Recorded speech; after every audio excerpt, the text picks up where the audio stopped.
नमस्कार. आज आपण एका अतिशय रंजक विषयावर बोलणार आहोत. मानवी जिद्द, निसर्गाची अफाट ताकद आणि आपल्या भावनांची गुंतागुंत.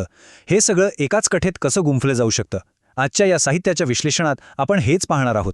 अ लेटर टू गॉड आणि रॉबर्ट फ्रॉस्ट यांच्या कविता, या दोन्ही गोष्टी निसर्ग आपल्या आयुष्याला कशी कलाटणी देतो हे अगदी अचूकपणे मांडतात.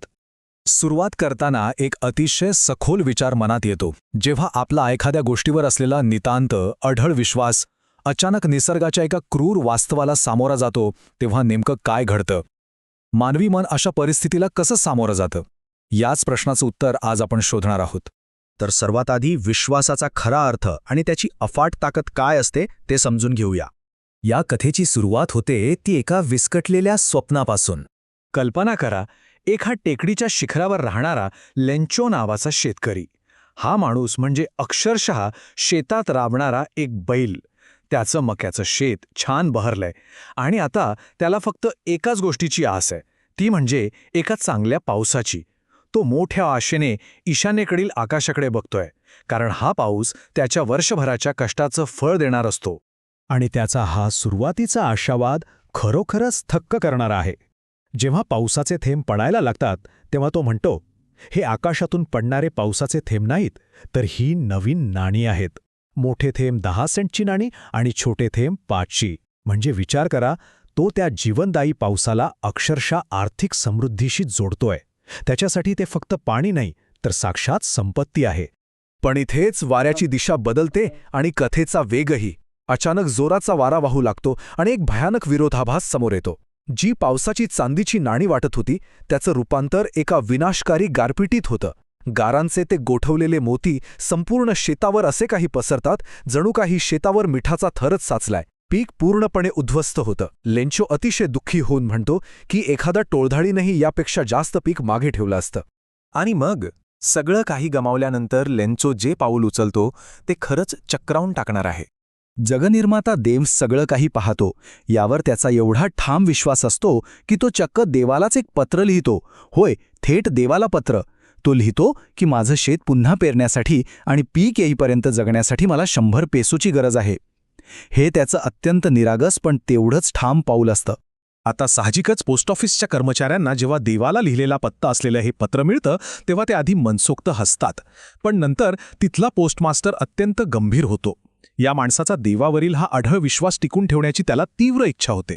मग ते सगळे कर्मचारी मिळून दातृत्व म्हणून जमेल तेवढे म्हणजे 70 पेसो गोळा करतात आणि पत्रात फक्त देव अशी स्वाक्षरी करून ते पैसे लेंचोला पाठवतात. पण खरी गंमत तर पुढेच आहे. कथेत एक असा ट्विस्ट येतो ज्याची आपण कल्पनाही केलेली नसते.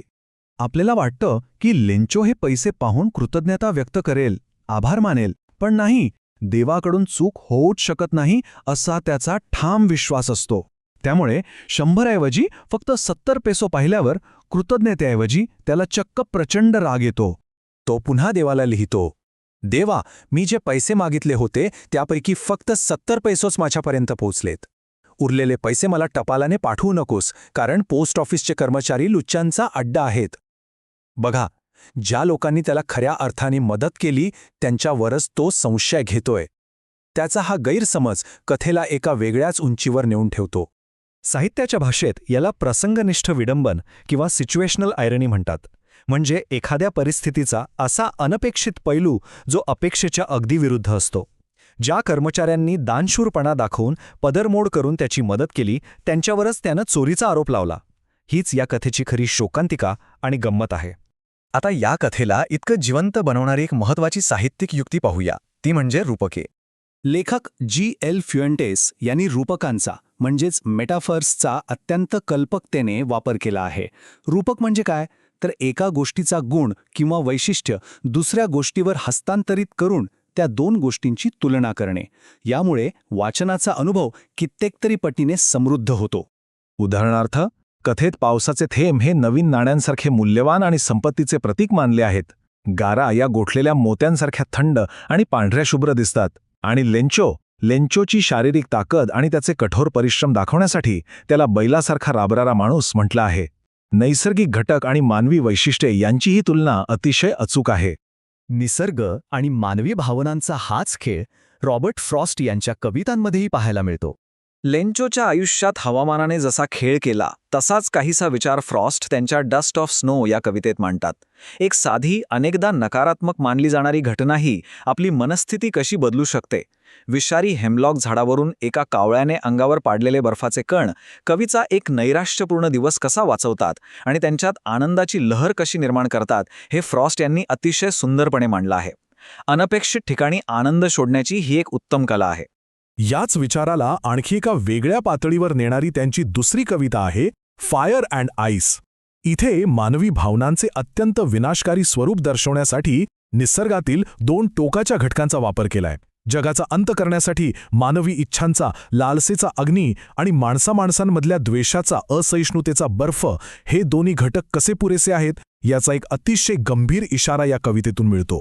मग शेवटी हा विचार मनात येतोच, निसर्गाची अनिश्चितता, मानवी दृष्टिकोन आणि आपली भावनिक लवचिकता कशी घडवते. साहित्यातील ह्या गोष्टी आपल्या खऱ्या आयुष्यातही किती चपखल लागू पडतात, नाही का?